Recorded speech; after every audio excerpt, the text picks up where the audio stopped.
In the early season, when there weren't many tourists around yet, I decided to take a full-week trip from Switzerland through Italy to the islands of Sicily, Sardinia and Corsica, and then back to Switzerland via the French Alps.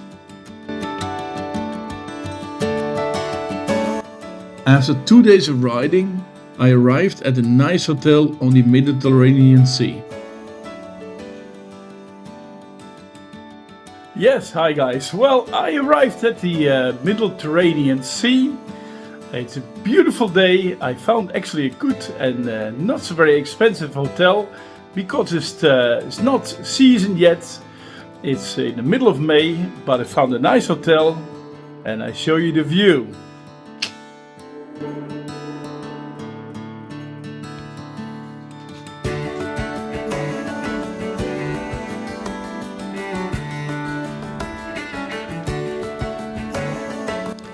After letting you enjoy the view, I got back on my motorcycle and headed to a place I visited a few years ago, Rio Maggiore, a typical Italian coastal town. What I particularly like are the beautiful colors of the houses, the narrow streets, huge shops and restaurants, and the incredible clear water that invites you to take a dip. This place is definitely worth a visit.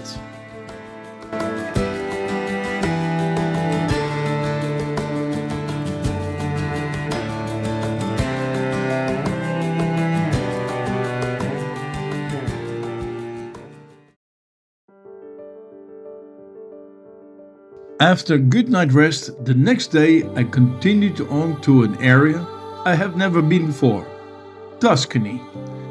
I choose to ride on a light off-road and smaller roads as much as possible. Right from the start, I was speechless at the magnificent views and beautiful panoramas. An area you should definitely not miss is Val d'Orcia, which is located south of the city of Siena. The glowing hills and the wind blowing through the corn remind me of the scene with Russell Crowe in Gladiator, which was partly filmed in this area. In the evening, I arrived in Siena, a city with about 50,000 people. The city itself is known for the Cathedral of Siena and the Piazza del Campo. Early in the morning, I was awaked by the birds, and when I looked outside of the window, I had this amazing view.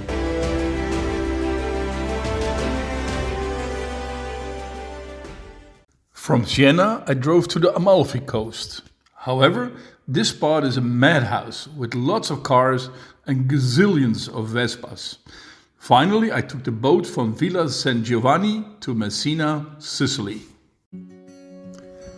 After a short boat trip, I arrived in Sicily.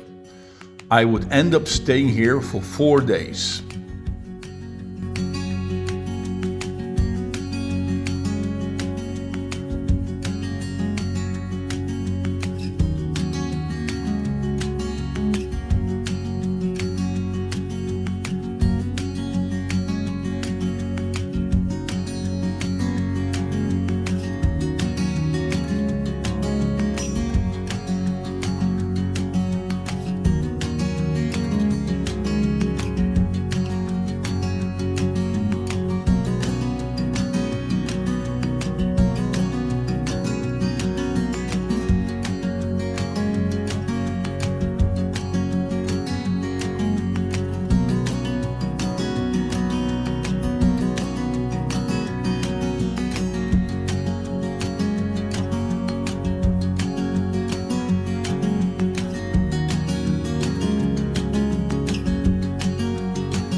A visit to the southernmost tip of Italy was also a must.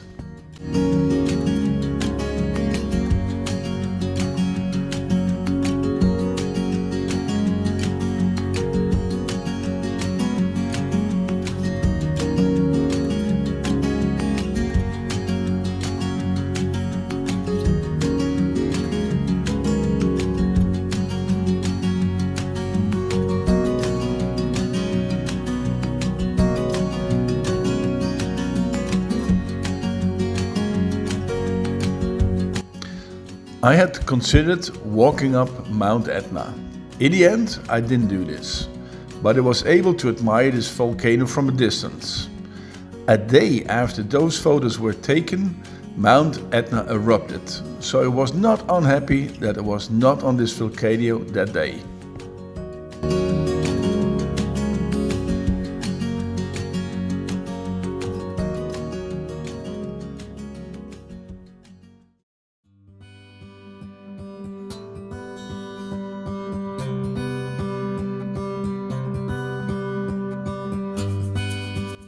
In Sicily, you find many empty houses and hotels. Why they are empty is not entirely clear to me. It may well be that too few tourists came. It certainly wasn't because of the view and the beautiful panoramas.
Many towns in Italy are a tangle of narrow streets.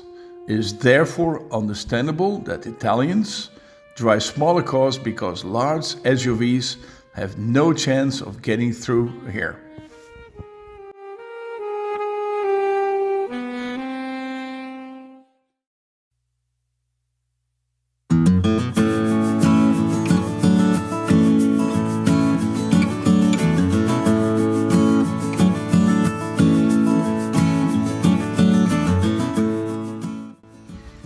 I usually find the smaller roads and towns interesting.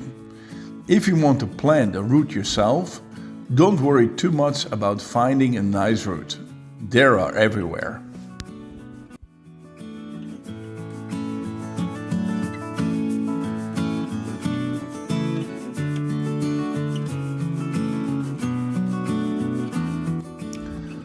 After these days, I took the ferry to Sardinia from Palermo. Remember to book the boat in advance. In the pre-season, the boat only runs on Sundays, so it's important to check this if you want to take the boat. Next stop, Sardinia.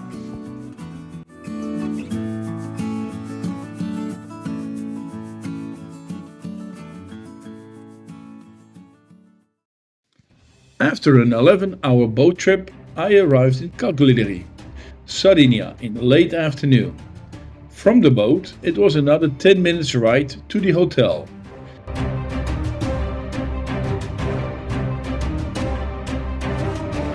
The next morning, I continued southwest to the island of Sant'Antioco. I decided to take the SP1, a mostly gravel road that runs through dense forests for most of the way. Apart from cyclists, I hardly encountered anyone there.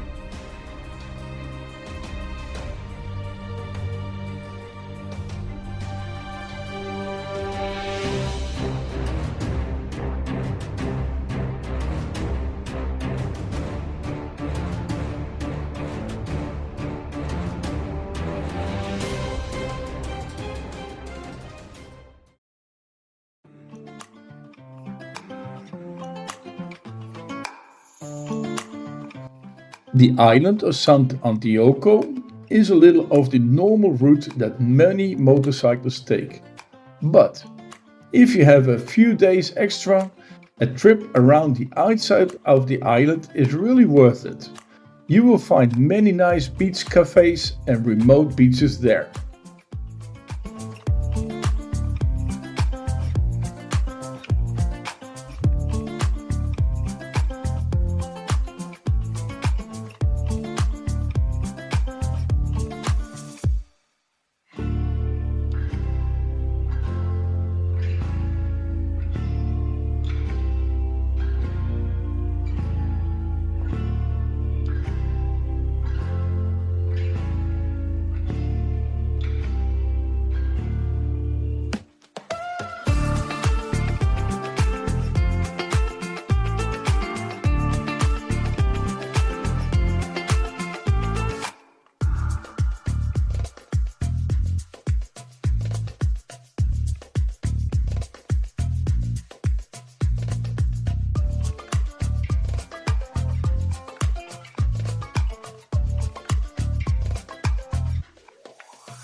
After spending a night in Sant'Anna Aresi with Bruno and Petra, who run a wonderful B&B here, I continue along the SP71 and from there headed north to what is perhaps the most famous road in Sardinia, the SS125. This road is often listed among the top 10 most beautiful roads in Europe.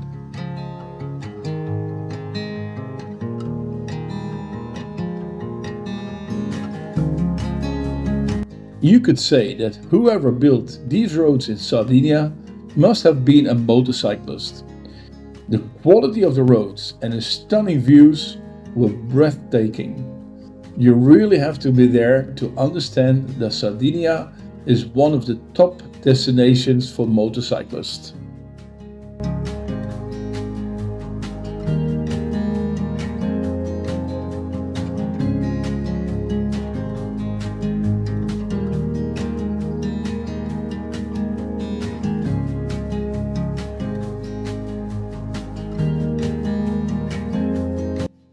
Be sure to check out the side streets of the SS125.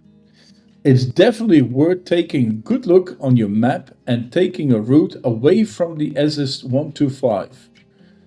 Here you will find nice off-roads and gravel roads with beautiful views. Sardinia is a paradise for many off-road fans. Everyone from beginner to very experienced off-road riders will have a lot of fun here.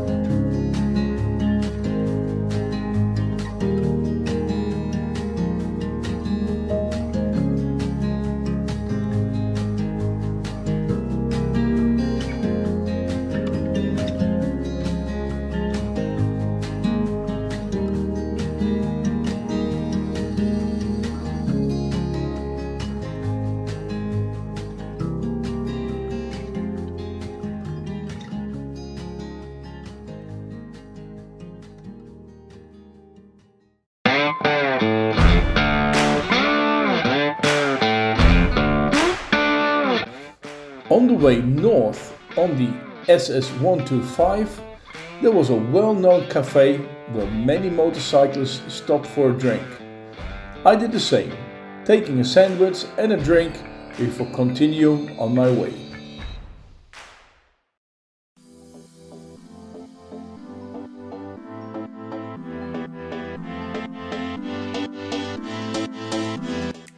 At the end of a long day on the road, I found a great hotel where I decided to stay for 2 nights to let all the beautiful moments sink in.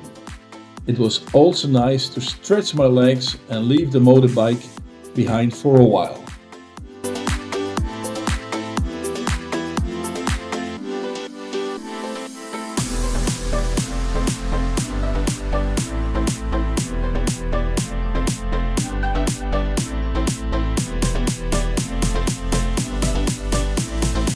So, what do you do when you've been riding along a beautiful road heading north?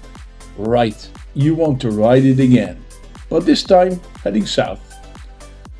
At Arbatax, I decided to head west via the SS198, which turned out to be a good choice.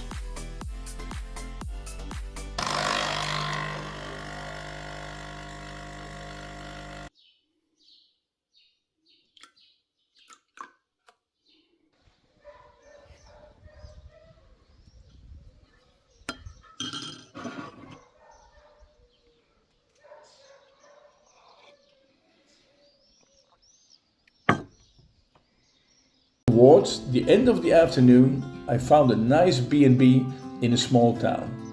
It was an entire house in the center of a small old town. After a cup of coffee and a little relaxation, I took a short walk and found a nice pizzeria when I ate one of the largest pizzas I ever seen.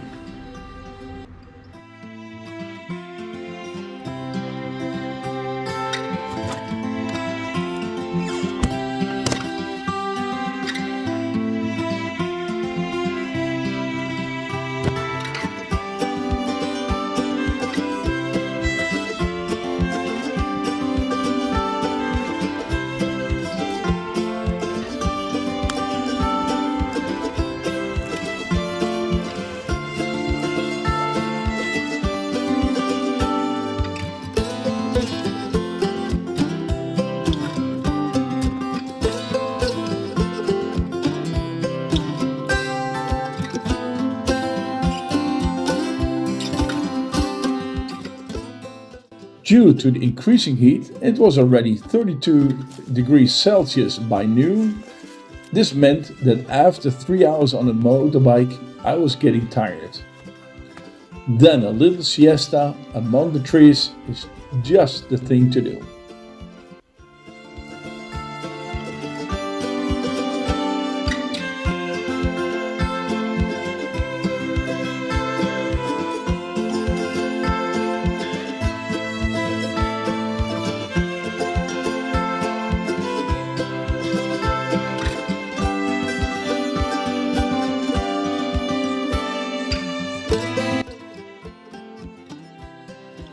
The next day, I continue on to Bossa, a town on the west coast of Sardinia. It is definitely a place worth visiting. Here too, it's worth exploring the town on foot. The castle, which offers a beautiful view on the town, is particularly worth visiting. You can walk up here or, like me, take the tuk-tuk.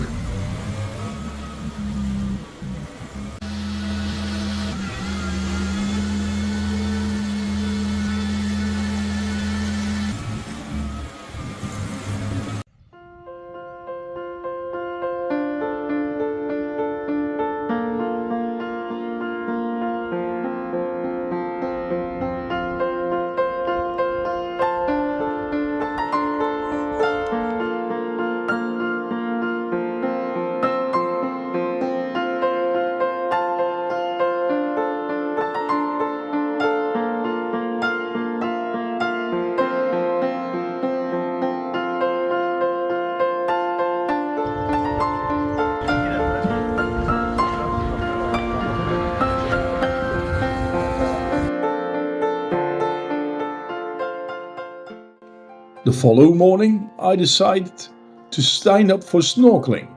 When I arrived at the diving center, it turned out that I was the only one who signed up for that day and the snorkeling would not take place.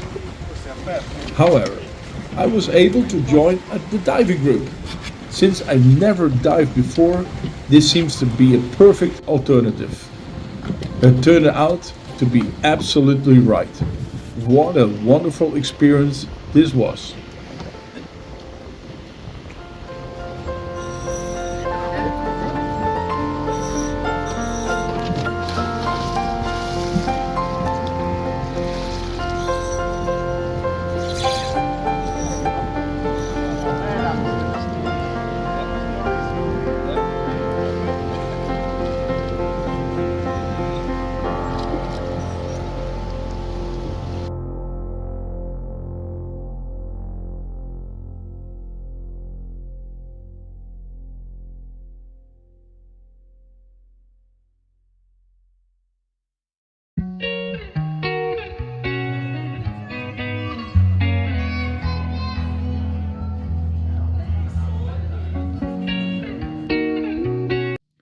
After Bozan, I continue along the coast via the SP105, a fantastic road with views over the Mediterranean Sea.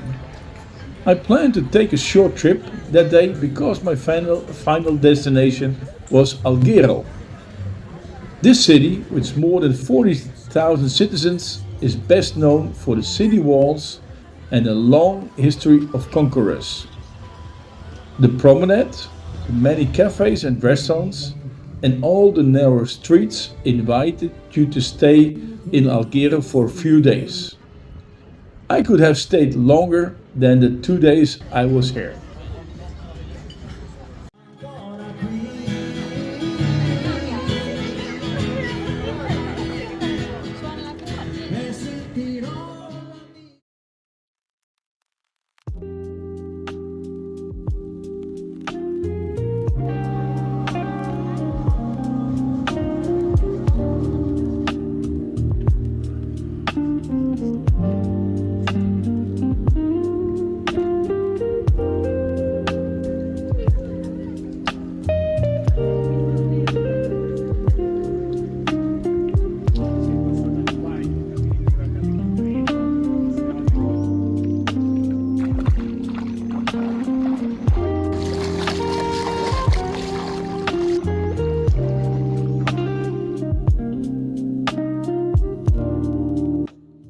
After a few wonderful days in Alghero, I continue along the north coast of Sardinia. I definitely did not find the north coast to be of the most exciting part of the island. So I was happy to find the town of Santa Teresa, a little nice town with a nice B&B where I could finally wash my clothes.